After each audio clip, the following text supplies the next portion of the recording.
God knows the end of the story. We do not. Written and read by Brother Jerry Valenti.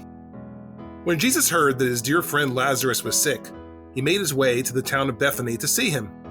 However, he arrived apparently too late. Lazarus had already died. The two sisters of Lazarus, Martha and Mary, expressed their displeasure that Jesus had arrived too late to save Lazarus. Each of them said the same thing to Jesus: "Lord, if thou hadst been here, my brother had not died." When reading this story, it's easy to be critical of Martha and Mary. After all, is it really proper for someone to be upset with the Lord? And wasn't their brother raised from the dead? So what do they even have to be upset about? Well, as discussed in the previous blog, people who believe completely in the power of God, and therefore have high expectations when speaking to Him, can feel hurt when He doesn't intervene on their behalf. And while their brother was raised from the dead, that didn't happen until later. When they were speaking to Jesus, all they knew was that their brother was dead. You see, we, who have read the entire chapter, know how the story ends. Martha and Mary, when they were speaking to Jesus, didn't know how the story would end. We know they have nothing to be upset about. They, at the time, didn't know that. It works the same way today, except we're in the position of Martha and Mary. Things happen in our lives that are upsetting to us. We pray about these things, and perhaps we don't get the type of response or action from God that we would want. We may question God. Why aren't you doing something about this? While there's nothing wrong with questioning, the thing we need to remember is God knows the end of the story. We do not. So, even as we try to advise God as to how and when to do something, it could well be that what we are suggesting is totally at odds with how the story is going to end. It could well be that God has a much greater blessing in store for us that would not be possible if He were to do what we are asking for in the short term. That's why we need to put things in God's hands and then trust Him for the outcome. He knows the end of the story. We do not. Some of our stories in life might be simple ones in which we can see and appreciate the end that God has in mind.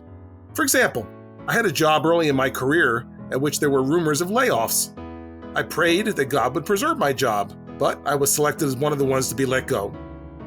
Within 10 minutes of being informed that my job was terminated, I received a phone call from someone who had been trying to reach me for several days to ask me to interview for a job at another company.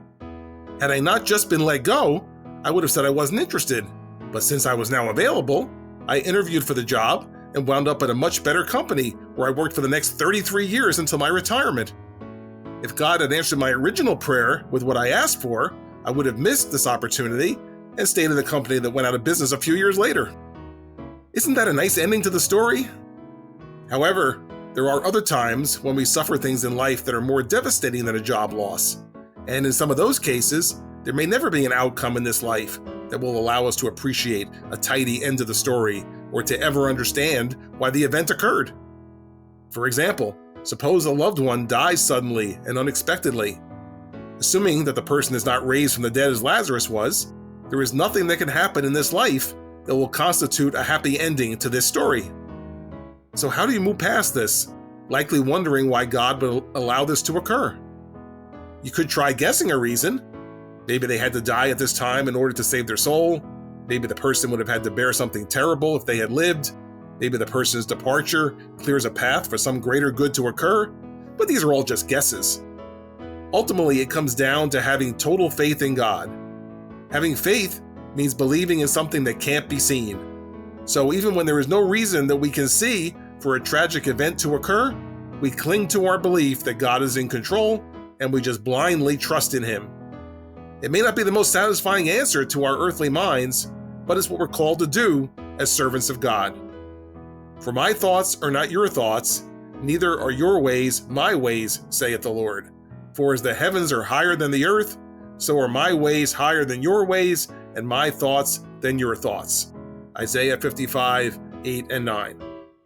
Perhaps in the next life it will be like the song, farther along we'll know all about it, farther along we'll understand why. If so, we'll be able to appreciate how all of the events in this life are woven together into a story with a glorious ending. But in this life, all we know is where we are in the story right now. So let's do our best to just trust in God as we navigate through the story of our life on earth. God knows the end of the story. We do not.